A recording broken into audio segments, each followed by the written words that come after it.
meeting places for persons wanting to indulge in their hobbies. There are no registered members. People come and go when they like without paying entrance fees or contributions. Toward evening, Hendrik finds time to look over the stamps he bought in town to add to his collection. Customers, too, were eager to buy. They were careless of cash. They were tired of shortages, eager to get the things they had denied themselves during the war. It's called Icon 10. The movie hasn't come out yet, and I think it'll be worth money. You think so, huh? Yeah. I have the one and only. This level of consumerism makes me so depressed. I couldn't go and I went to oh my God, we live in a utopia. Everything's good. Everything's happy. This is my second movie. $10 on some grounded up leaves. Like, yes!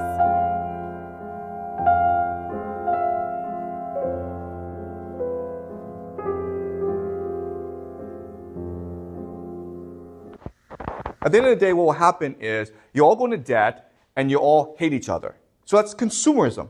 This is what consumerism is.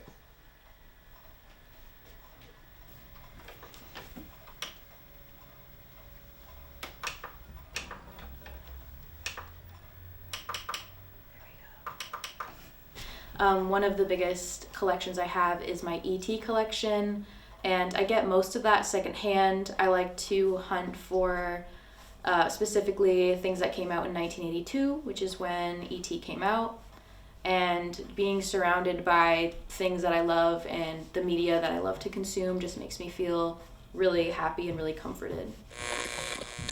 And what do you like about Star Trek so much? I grew up with it. Memories. You know, what price is your memory?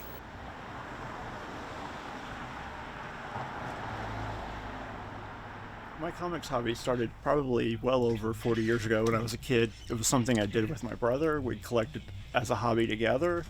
And unfortunately, my brother, when I was younger, had passed away. And so I put all the comics away into the back of the closet. So I wasn't collecting for several, 3, maybe 4 years. And I started a comic book cover just grabbed my attention down at the gas station, picked it up, read it, and I was hooked again.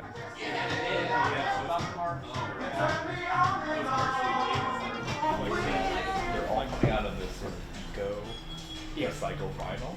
And I thought the whole point of it was, like, the whole point of buying Japanese records was that. I've been buying records for 60 years, so I've got a lot of records. Yeah, I don't add so much to it anymore, but I don't have a lot of filler. Everything that I have, I really want. Very intentional. So I'm not religious to any performer or any label or any producer. I have all kinds of things. To me, a record collection is like a book collection. It's very personal, and you can tell a lot about a person's taste. Yeah, what people like is fascinating. And there's sometimes you like silly, goofy things, you know? And this character, you can make him weaker in this, and you can make him stronger. You can give him good strength or good intelligence or whatever you want. And you give him skills, and you give him stuff. Now, why would I want to do that? Because it's fun. I find a lot of happiness and a lot of comfort in surrounding myself in the things that I love, especially if they remind me of childhood or make me feel really nostalgic. This is a Build-A-Bear one that they had. His finger lights up, if I can see. He also talks.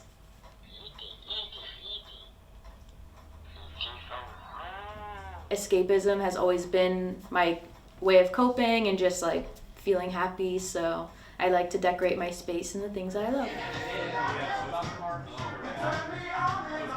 Music's a wonderful thing for people. It creates friends, it creates memories. Yeah, it's very precious, I think.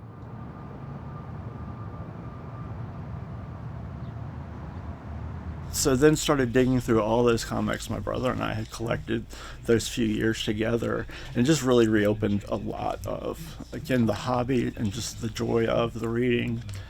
Beauty in the artwork a lot of times, because that's what caught me. That one comic that I picked up at the gas station, I actually framed it and it hangs over my bed along with a couple of others.